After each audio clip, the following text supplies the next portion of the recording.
Right, good evening. Just a little after-action report on the Quantum MAVERICK Flux Plus, or whatever it's called.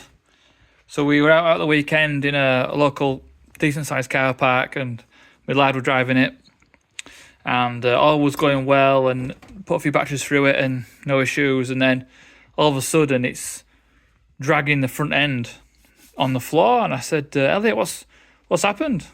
Don't know. So I took body off and looked underneath, and the front shock tower has just snapped straight off. So that's why the front end was dragging on the floor. It's just obviously lifted up, broken. So all right, not the end of the world. I've got a spare shock tower. Put car away. And then I've come to fix it, and I thought, how has he done that? Because there were no jumps, so it's a flat car park, no jumps. What's gone on? And then I noticed that the transmission the gearbox is seized up. It won't do a full rotation, it jams up. I thought, what's going on here? So I looked down, and hopefully you can see. Sorry, right there. You can see there that the drive shaft is like a banana, and it's catching on the receiver box, and it won't spin round.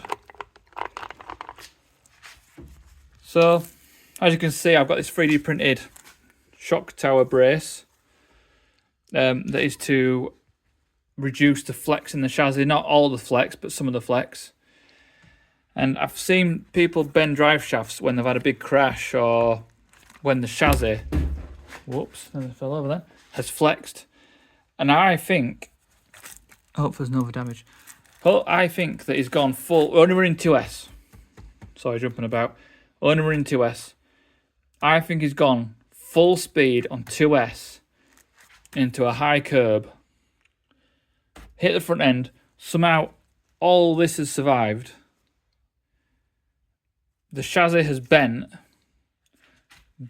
the front drive shaft, but then because it's got the shock tower brace, the shock tower brace has just gone, right, no, I'm not bending, I'm going to just snap that front shock tower. So I think the whole front of the car has bent up like that, bent that drive shaft. That's my best guess. That's the only thing I can think of. I'm pretty confident that's what happened. It's just the front ends just went and snapped that. So I'm going to try and straighten that drive shaft, because a new one is like £7-8. So I'm going to bodge it first, and then maybe go buy one.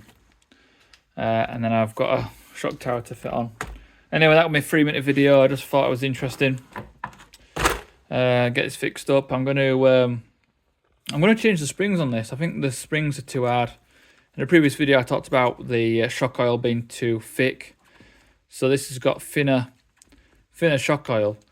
But yeah, I've come to the conclusion that the springs are too hard. So it turns out that FTX springs fit. So that's the Quantum spring, which is rock hard. This is an FTX spring off of an FTX Carnage or Vantage. Bit longer, but much softer spring. So I'm going to fit them. See how it performs. And maybe change the body and change the wheels and tyres. Spoiler alert. This is a HPI Savage shell.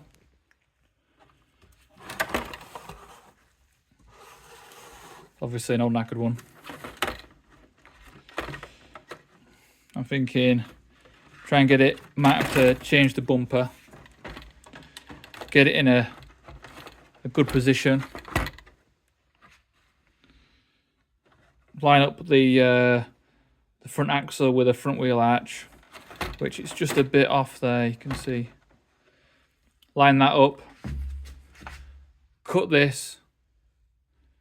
Take a section out, and then bring the back wheel arch in a bit. See this overhang here is all shit.